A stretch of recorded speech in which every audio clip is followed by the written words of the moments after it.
الحمد لله نحمده ونستعينه ونستغفره ونؤمن به ونتوكل عليه ونعوذ بالله من شرور أنفسنا ومن سيئات أعمالنا من يهده الله فلا مضل له ومن يضلله فلا هادي له وأشهد أن لا إله إلا الله وحده لا شريك له وأشهد أن سيدنا وسندنا وشفيعنا ومولانا محمدا عبده ورسوله صلى الله تعالى عليه وعلى آله وأصحابه وبارك وسلم تسليما كثيرا كثيرا. أما بعد فأعوذ بالله من الشيطان الرجيم. بسم الله الرحمن الرحيم. لقد كان لكم في رسول الله أسوة حسنة. آمنت بالله صدق الله مولانا العظيم وصدق رسوله النبي الكريم ونحن على ذلك لمن الشاهدين والشاكرين والحمد لله رب العالمين.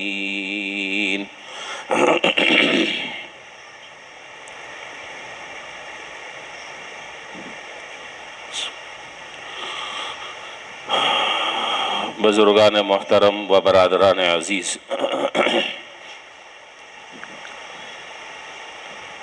اللہ رب العالمین نے امام الانبیاء سید الاولین والآخرین خاتم النبیین جناب محمد الرسول اللہ صلی اللہ علیہ وسلم کو جن امتیازی خصوصیات سے، جن علمی، عملی، اخلاقی کمالات سے، جن خوبیوں اور محاسن سے اللہ رب العالمین نے آپ کو مزین فرمایا، اس میں آپ کی نہ کوئی نظیر ہے نہ اس کی کوئی مثال ہے. آپ جس طرح خاتم النبیین کی حیثیت سے یکتا ہیں، اسی طریقے سے آپ ان تمام علمی اور عملی اور اخلاقی کمالات سے متصف ہونے میں بھی یکتا ہیں. حضور صلی اللہ علیہ وسلم کی سیرت طیبہ ایسا ہمہ گیر موضوع ہے اور ہمہ جہت موضوع ہے کہ آپ کے حالات کو بیان کرنے والا بڑی مشکل اور آزمائش میں پڑ جاتا ہے کہ کس پہلو کو ذکر کیا جائے اور کس کو چھوڑا جائے. وجہ اس کی یہ ہے کہ جناب نبی کریم صلی اللہ علیہ وسلم کی سیرت طیبہ کے ہر پہلو کے سینکڑوں اجزاء ہیں اور ہر جز کے نہ جانے 20 رخ ہیں. کس بات کو آدمی بیان کرے؟ عمر نوح چاہیے اس کے لیے آدمی کو.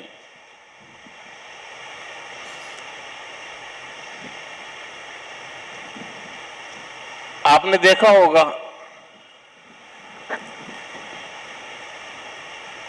کہ عالم نبی کریم صلی اللہ علیہ وسلم کے وہ تذکرے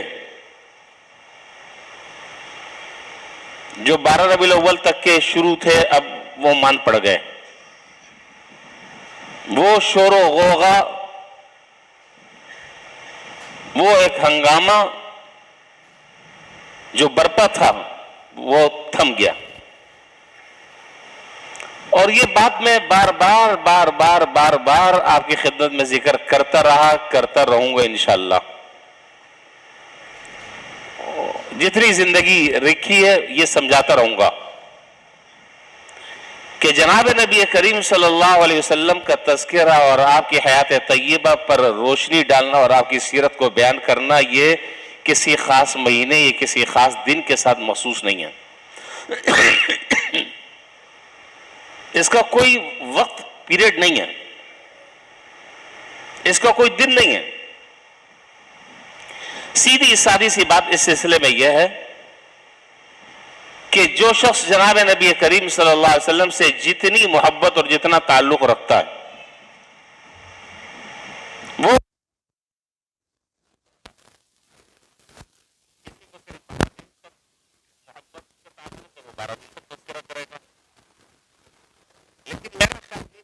اور آپ کا جو حضور سے محبت کا تعلق ہے وہ 12 دن یا 12 سال یا 12 مہینوں کا نہیں ہے, زندگی بھر انشاءاللہ. تو ہم تو زندگی بھر حضور کے تذکرے کرتے رہیں گے یہاں تک کہ روح اللہ تعالیٰ قبض کر لیں. اور ایک مسلمان کے لیے اس سے بڑی کوئی اور دنیا میں سعادت نہیں ہے, اس سے بڑی کوئی سعادت نہیں ہے کہ اس کے زبان پر جناب نبی کریم صلی اللہ علیہ وسلم کے تذکرے ہوں, آپ کی سیرت طیبہ وہ بیان کرے, آپ کے حالات بیان کرے, آپ کے اقوال, اعمال, افعال, احوال پر روشنی ڈالے. اس سے بہترین سعادت کوئی اور نہیں ہو سکتی. خیر, تو ایک ہے, اب میں جو بات آج کرنے لگا ہوں, جو مجھے آج باتیں ذکر کرنی ہیں وہ بڑی اہم باتیں ہیں, اس کو اچھی طرح توجہ سے سمجھنے کی ضرورت ہے. رسمی باتیں نہیں ہیں.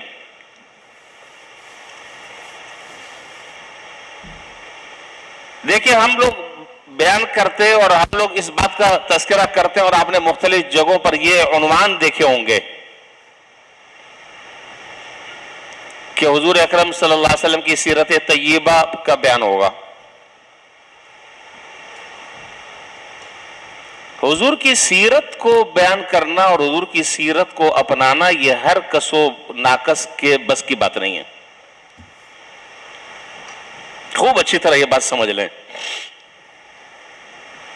ہر آدمی کے بس کی بات نہیں ہے.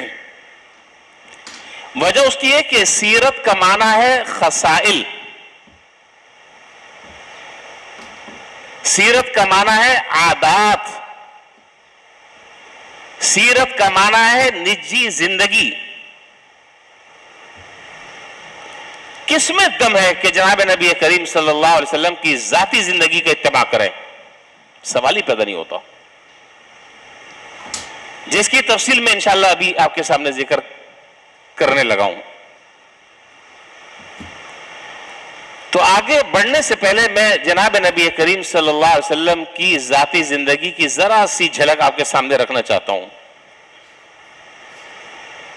اس کی روشنی میں اپنا جائزہ لے لوں اور آپ اپنا جائزہ لے لیں. کیا ہم اس طرح حضور کی نقل کر سکتے ہیں؟ اگر تو کر سکتے ہیں تو پھر تو اس سے بڑھ کر کوئی بات ہی نہیں ہے. پھر یہ میرا اور آپ کا ایک معجزہ ہوگا, کرامت ہوگی, لیکن ممکن نہیں ہے. اب وہ سرکار دو عالم نبی کریم صلی اللہ علیہ وسلم کی ذاتی زندگی اور ذاتی سیرت کا ایک پہلو میں مختصر سا جو احادیث میں ہم نے پڑھا ہے میں وہ آپ کے سامنے ذکر کرنا چاہتا ہوں. اس کی روشنی میں ہم سب کو اپنا اپنا جائزہ لے لینا چاہیے. روایات میں ہے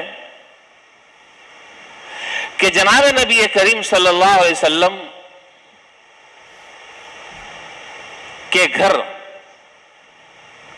اکثر و بیشتر 17 دن ہانڈی نہیں پکتی تھی, چولہا نہیں جلتا تھا. 17 دن آپ فاقے سے رہتے تھے. تو صحابہ کہتے ہیں کہ ہم نے حضور سے عرض کیا کہ اللہ کے رسول آپ پھر کس پر گزارا کرتے ہیں؟ آپ نے فرمایا کہ میں تو اسودین پہ گزارا کرتا ہوں. اسودین کہا جاتا ہے ایک کھجور کا دانہ کھا لیا, ایک کٹورا پانی پی لیا. یہ حضور کی ذاتی زندگی ہے. آپ مجھے بتائیے, کوئی ہے مائی کا لال ہمارے اس زمانے میں کوئی ہے ایسا جنید بغدادی اور شبلی نعمانی جو یہ کام کر کے دکھائے. سوال ہی پیدا نہیں ہوتا. کئی دن گزر جاتے تھے, حضور صلی اللہ علیہ وسلم روزے رکھتے تھے, نہ اس میں افطار کرتے تھے نہ سحری کرتے تھے, لگاتار روزے پہ روزے. حضرات صحابہ کو آپ نے, اب میری بات رسا سمجھیے گا غور سے, حضرات صحابہ کو آپ نے نہیں کہا کہ جس طرح میں روزے رکھ رہا ہوں اس طرح تم بھی روزے رکھو. اور وہاں تو حضرات صحابہ کی زندگی میں ایک بات قدر مشترک ہمیں نظر آتی ہے جو ہمارے ہاں اس وقت ناپید ہے اور ٹنکا ہے. وہ کیا کہ حضرات صحابہ میں ہر صحابی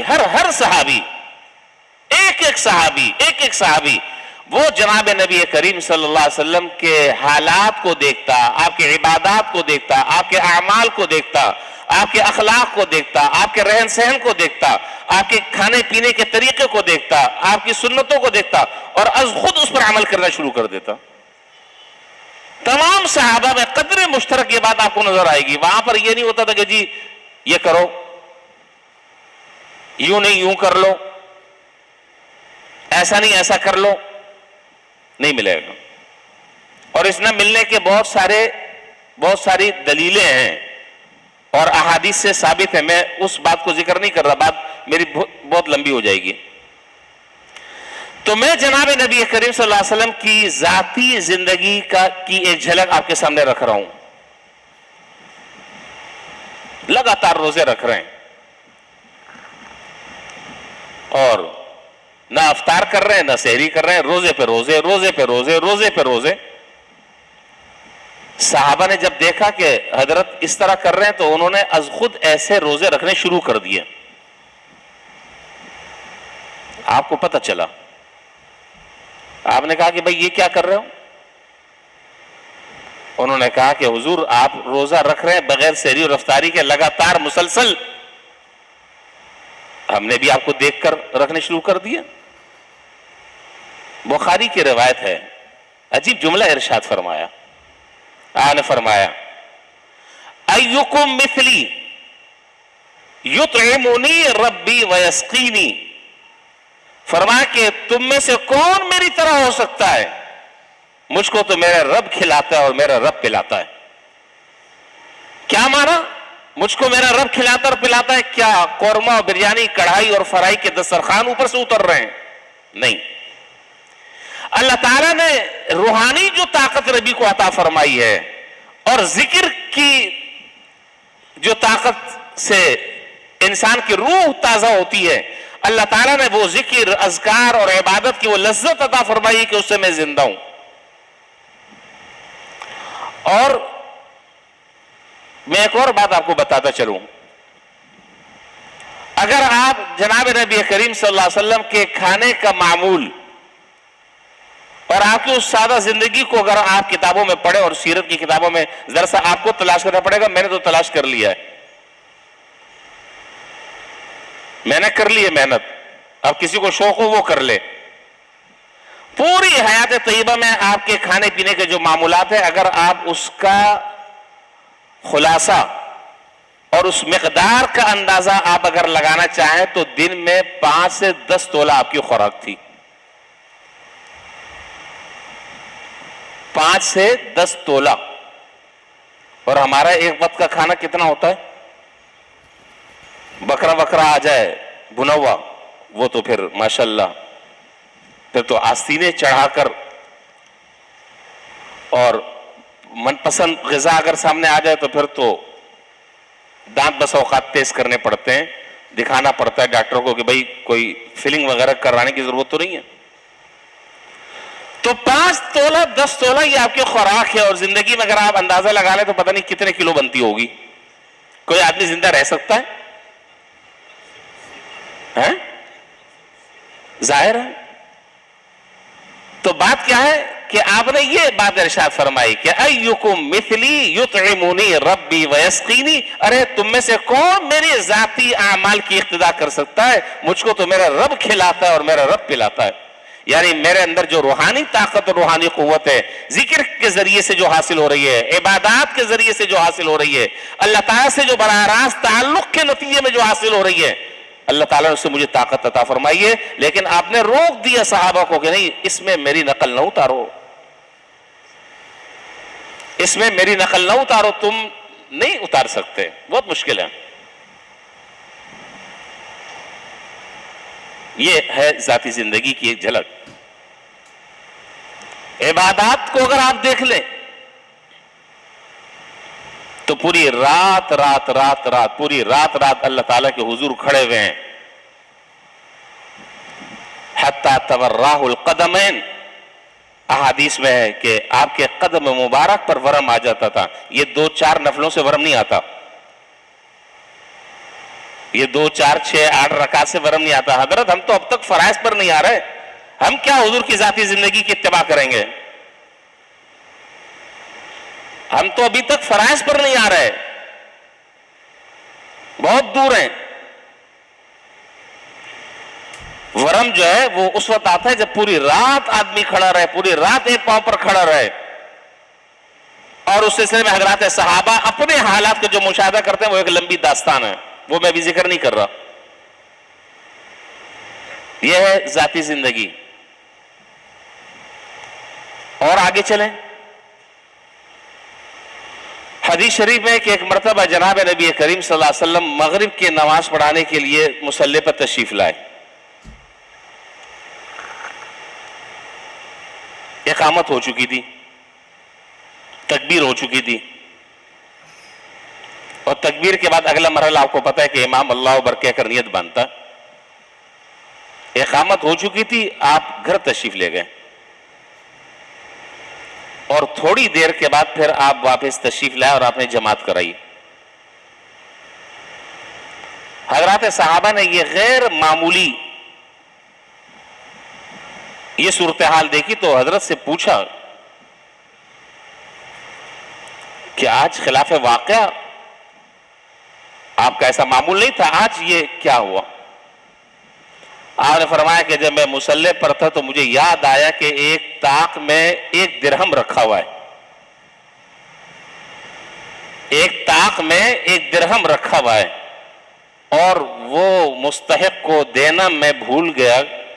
کہیں ایسا نہ ہو کہ ہو سکتا ہے کہ یہ میری نماز آخری نماز ہو اور مجھے موقع ہی نہ ملے بعد میں، تو پہلے وہ اس مستحق کو دے کر پھر اب میں آیا ہوں.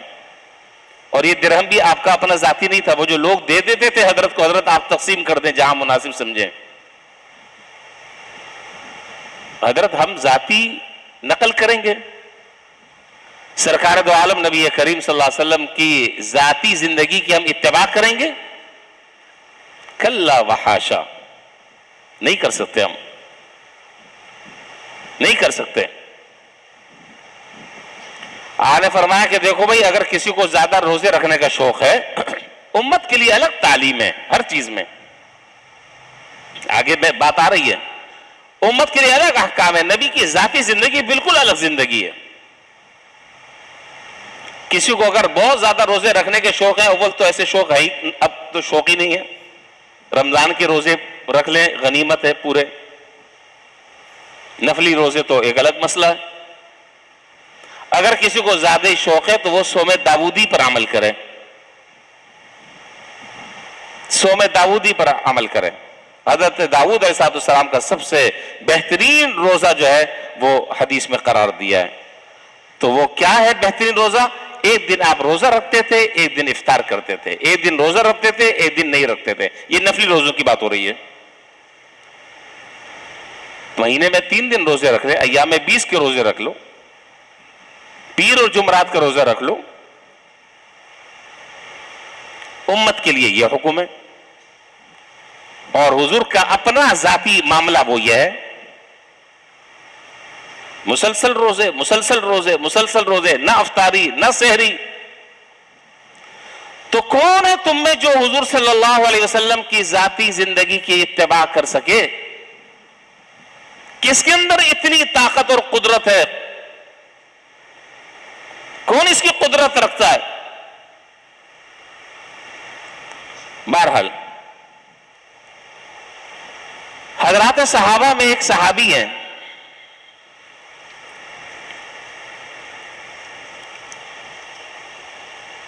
ان کی بڑی عجیب اور الگ شان تھی. حضرت ابو ذر غفاری رضی اللہ تعالیٰ عنہ، ان کے حالات بھی بڑے عجیب و غریب ہے، اور کسی وقت انشاءاللہ زندگی رہی اور موقع ہوا تو میں ان کے حالات آپ کے سامنے رکھوں گا. حضرات صحابہ کے حالات پڑھنے چاہیے، ان کی زندگی پڑھنی چاہیے، بہت سی چیزیں سمجھ آتی ہیں، عمل کا جذبہ پیدا ہوتا ہے. یہ موبائل اور واٹس ایپ اور فیس بک اور یہ جو سوشل میڈیا کی چیزوں سے ذرا سا اپنے آپ کو فارغ کر کر کتابوں کی دنیا میں آئیں، اپنے صحابہ اور تابعین اور تبع تابعین، اپنے بزرگوں کے حالات زندگی کو پڑھیں، دیکھیں. وہ بھی زندگی گزار کر گئے، ہم بھی زندگی گزار رہے ہیں. بڑا فرق نظر آئے گا، بڑا فرق نظر آئے گا. حضرت ابو ذر غفاری رضی اللہ تعالیٰ عنہ ایک جلیل القدر صحابی ہیں.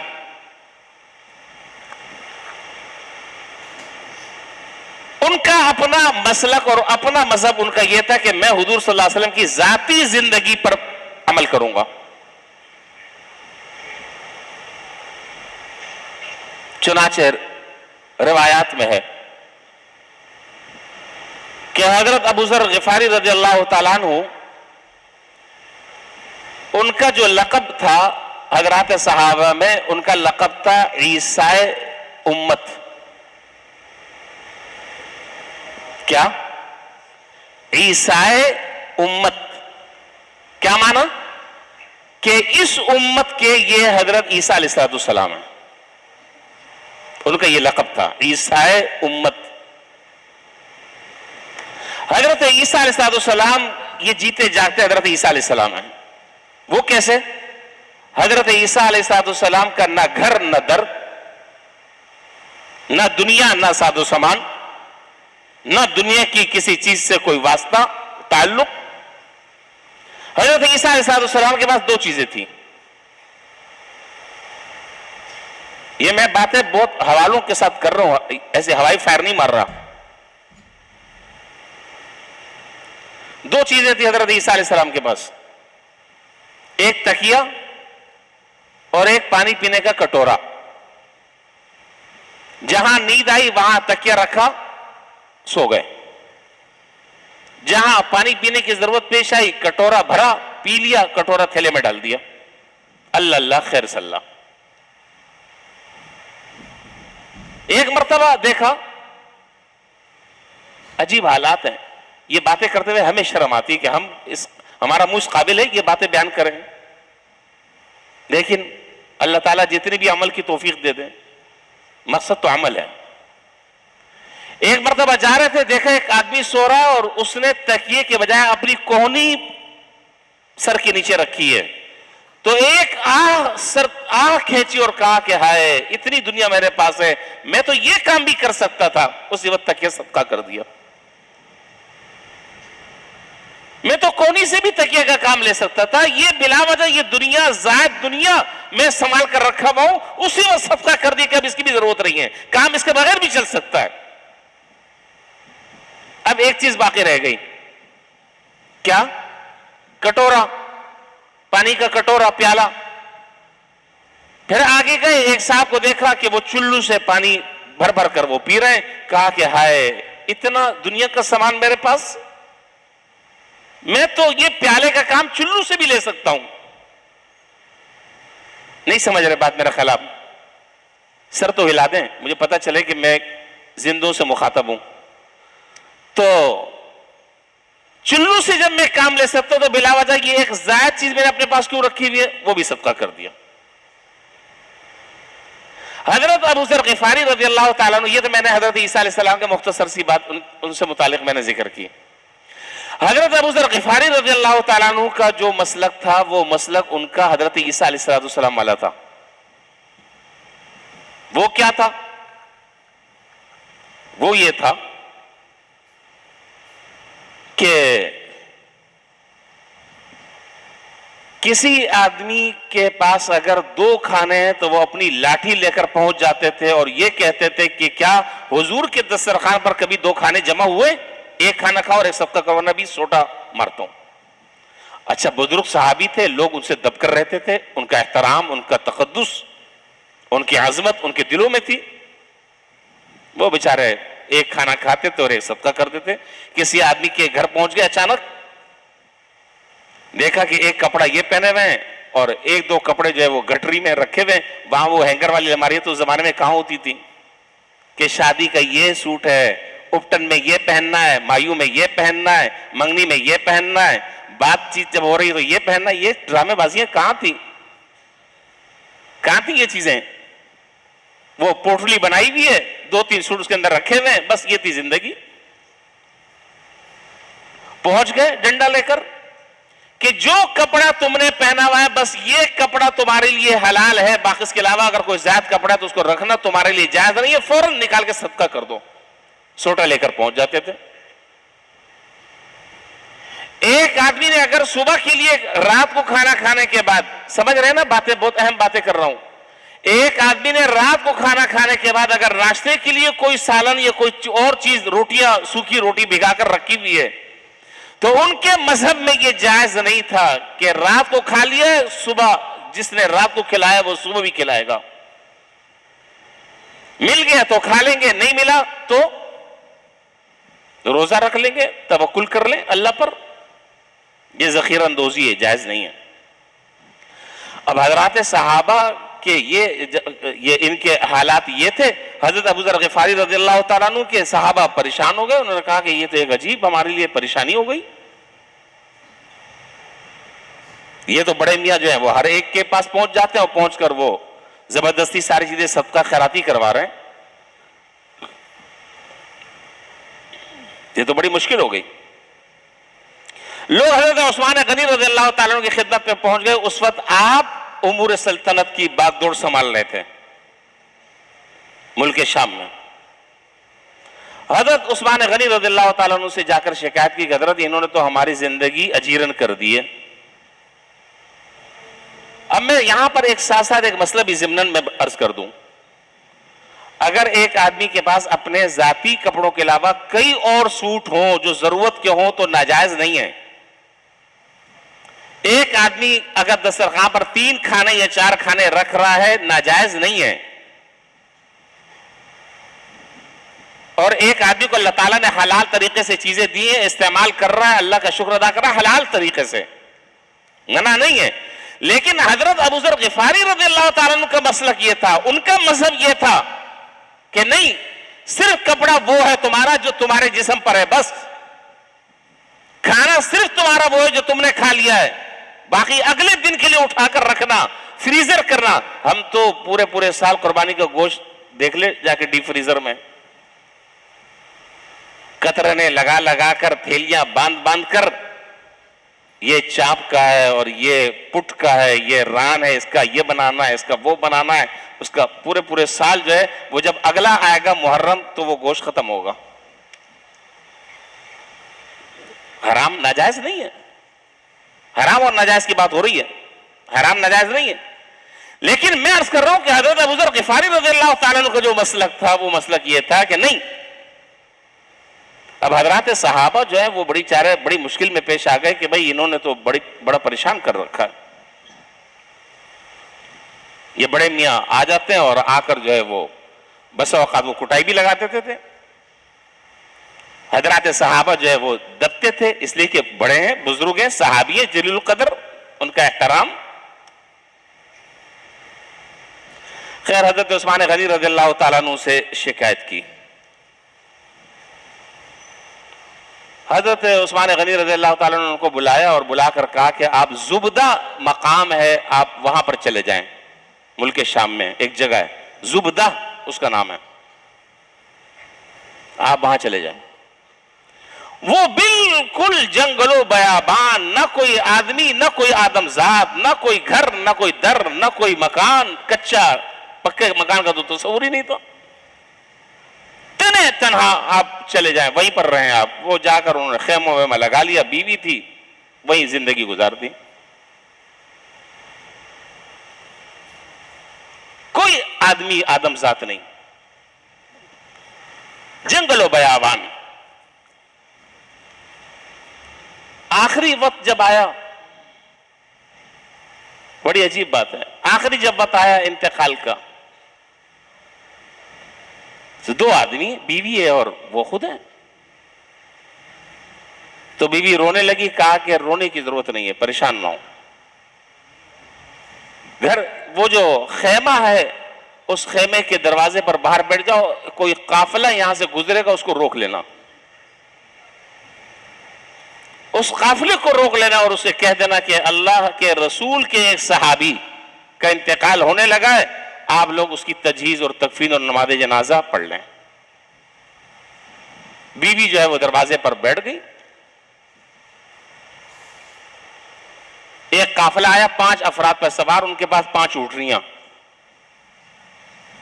دیکھا وہ گرد و غبار اڑ رہا. آپ کو پتہ ہے اس طرح کے روڈ تو ہوتے نہیں تھے، کچی زمینیں ہوتی تھی، گرد و غبار اڑتا تھا. تو دیکھا کہ کوئی ایک قافلہ آ رہا ہے، اس کو ہاتھ دیا، وہ قافلہ رک گیا. 5 آدمی تھے، ان کی 5 سواریاں تھیں.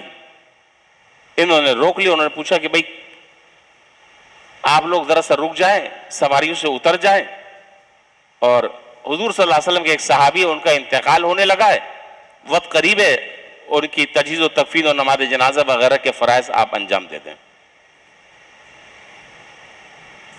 اللہ اکبر.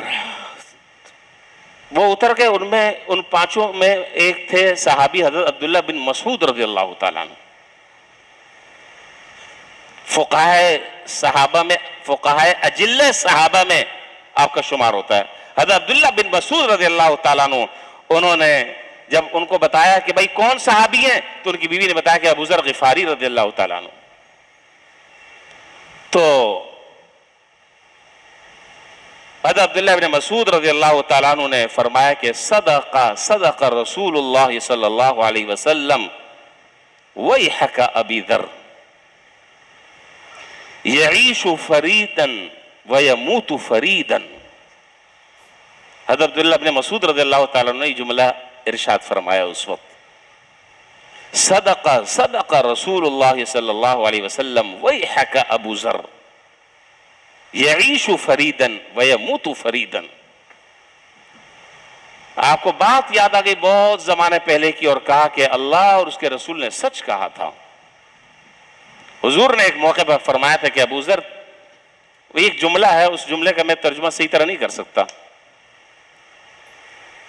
بھلا ہو ابو ذر کا، بھلا ہو ابو ذر کا، یہ زندگی میں بھی اکیلے رہیں گے اور مریں گے بھی تو اکیلے ہی ہوں گے، کوئی اڑوس پڑوس میں کوئی نہیں ہوگا. وہ حضور نے وہ بات کب ارشاد فرمائی تھی؟ کتنے زمانے پہلے ارشاد فرمائی تھی، اور آج کتنا زمانہ گزرنے کے بعد حالات ہے. کس کو معلوم تھا کہ یہ یہاں سے زبدہ مقام پر منتقل ہو جائیں گے اور ان کی تجہیز و تکفین کرنے والا بھی کوئی نہیں ہوگا.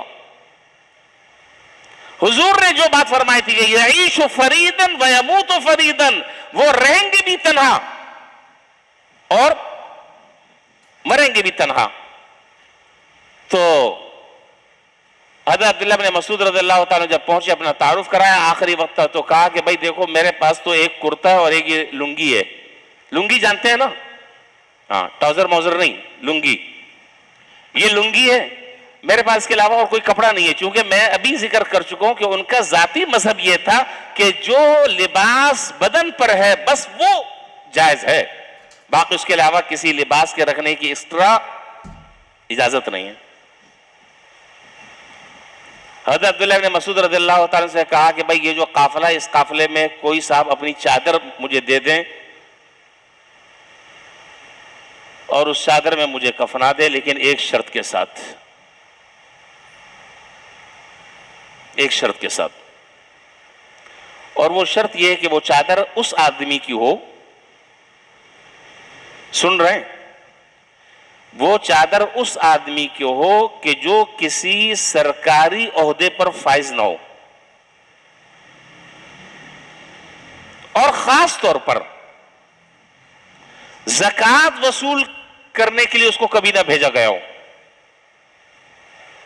اس لیے کہ جو زکوٰۃ وصول کرنے والے جاتے تھے یہ لوگوں کا بس اوقات بڑھیا مال لے لیتے تھے، گھٹیا مال چھوڑ دیتے تھے، تو یہ زیادتی ہے، جائز نہیں ہے۔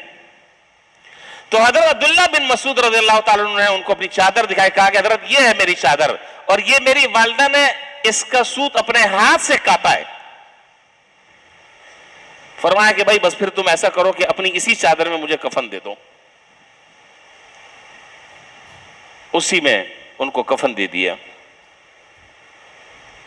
تو حضرت حضور میں بات کہاں سے چلی؟ بات یہاں سے چلی کہ جناب نبی کریم صلی اللہ علیہ وسلم کی ذاتی زندگی کی اتباع اور تقلید ہم میں سے کسی کے بس کی بات نہیں ہے، ممکن نہیں ہے۔ وہ حضرت ابو ذر غفاری رضی اللہ تعالیٰ عنہ سے جو عیسیٰ امت کے نام سے مشہور تھے، جنہوں نے زندگی گزار لی ہے، میں اور آپ نہیں کر سکتے۔ دیکھیے حضور صلی اللہ علیہ وسلم کی سیرت طیبہ کے چند پہلو ہیں۔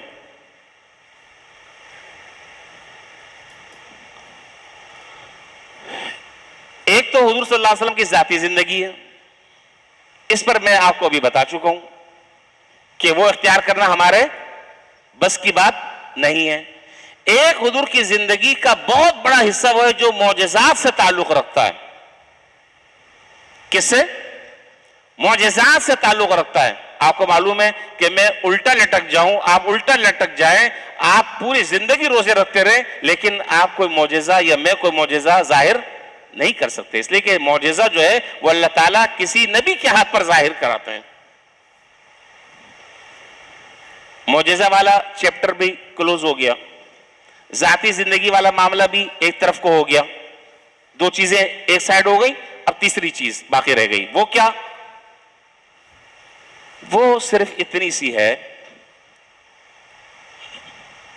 وہ بات صرف اتنی سی ہے کہ تم فرض نمازیں پڑھ لو، تم زکوٰۃ ادا کر لو، تم حلال حرام کی تمیز کے ساتھ زندگی گزار لو، زندگی میں جائز اور ناجائز کا خیال کر لو، اللہ اور اللہ کے رسول نے جن کاموں کے کرنے کا حکم دیا اس کو کر لو، جس سے روکا اس سے رک جاؤ۔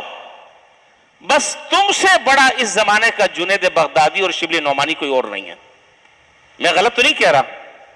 ہم اور آپ کہاں حضور صلی اللہ علیہ وسلم کی ذاتی زندگی کے اتباع کرنے کی قدرت رکھتے ہیں؟ حضرت وہ تو مکروہات سے مکروہات تنزیہی، دو قسم ہے مکروہ کی، مکروہ تحریمی اور مکروہ تنزیہی۔ وہ تو مکروہ تنزیہی سے اتنا بچتے تھے جتنا ہم حرام سے نہیں بچتے۔ وہ تو نوافل اتنی ادا کرتے تھے کہ ہم سے فرائض پورے نہیں ہو رہے۔ بات تو میری رہ گئی ہے، بھی بہت سی باتیں رہ گئی ہیں، وقت میں نے سوچا کہ آج وقت پر میں بات ختم کر دوں۔ بس آخر میں ایک بات کہہ کر پھر زندگی رہی تو اگلے جمعے میں پھر بات یہیں سے میں انشاءاللہ میں شروع کروں گا۔ بس یہ جو آخری میں بات کہہ رہا ہوں یہ گرہ لگا لیں، پلو سے باندھ لیں۔ ہمارے ایک بزرگ گزرے ہیں، حضرت مولانا احمد علی لاہوری صاحب رحمۃ اللہ علیہ، ہمارے بزرگوں میں سے ہیں۔ حضرت مولانا احمد علی لاہوری رحمۃ اللہ علیہ، بڑوں کی بڑی باتیں ہوتی ہیں۔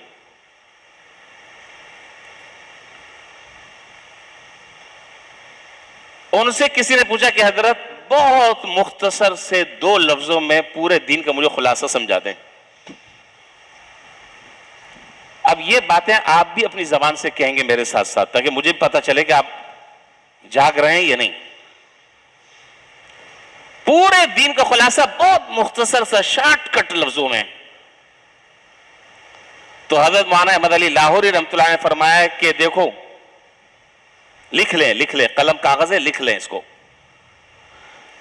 فرمایا کہ دیکھو، یوں سمجھو کہ تیز ٹرین چل رہی ہے، ابھی ذرا سی تھوڑی دیر کے لیے رکیے، ایک پاؤں احمد علی لاہوری کا ٹرین کے اندر ہے اور ایک پاؤں باہر ہے، اور ایک آدمی وہاں سے چیخ رہا ہے کہ حضرت مجھے دین کا خلاصہ 2 لفظوں میں بتا دیں، اور میں جلدی میں ہوں۔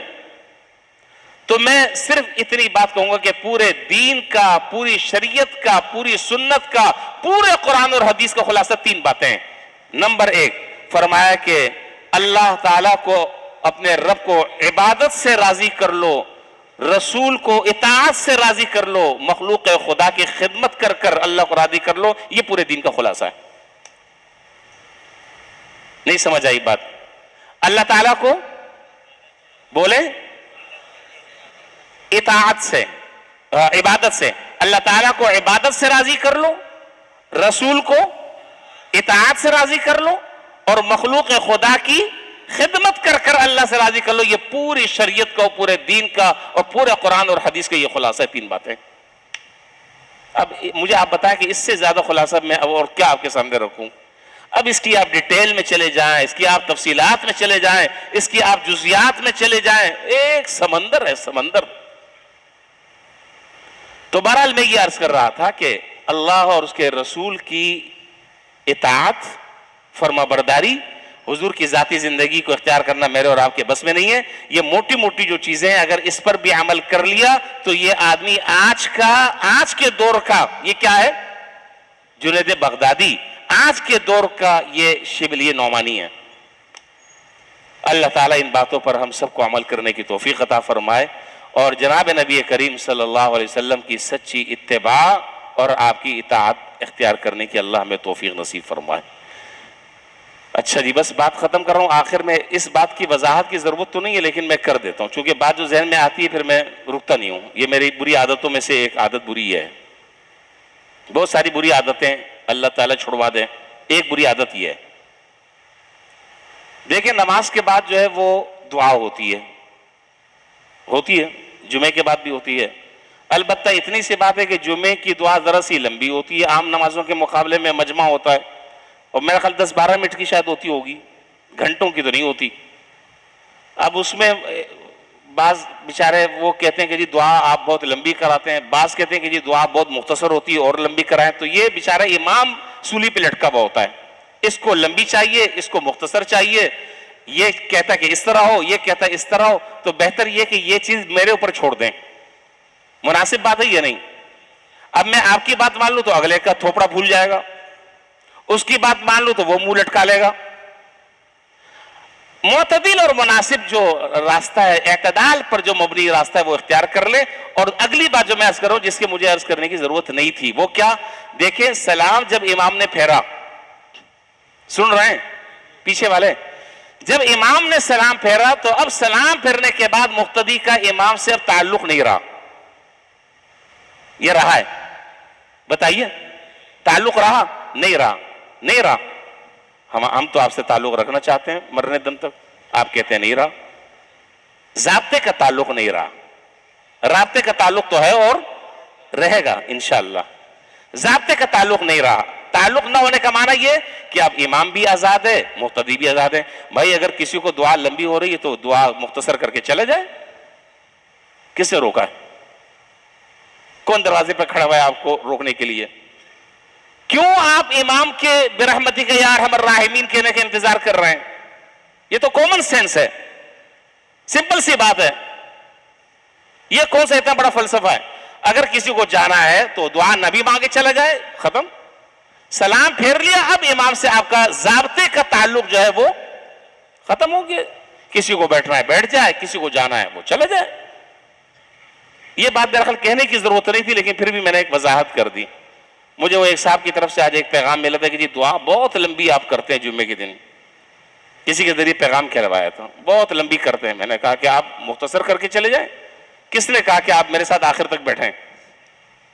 اللہ تعالیٰ ہمیں دین کی صحیح سمجھ، فہم، اللہ تعالیٰ فراست، دین کی تفقہ فی الدین جس کو کہتے ہیں، اللہ تعالیٰ ہم سب کو وہ نصیب فرما دے. وآخر دعوانا الحمدللہ رب العالمین.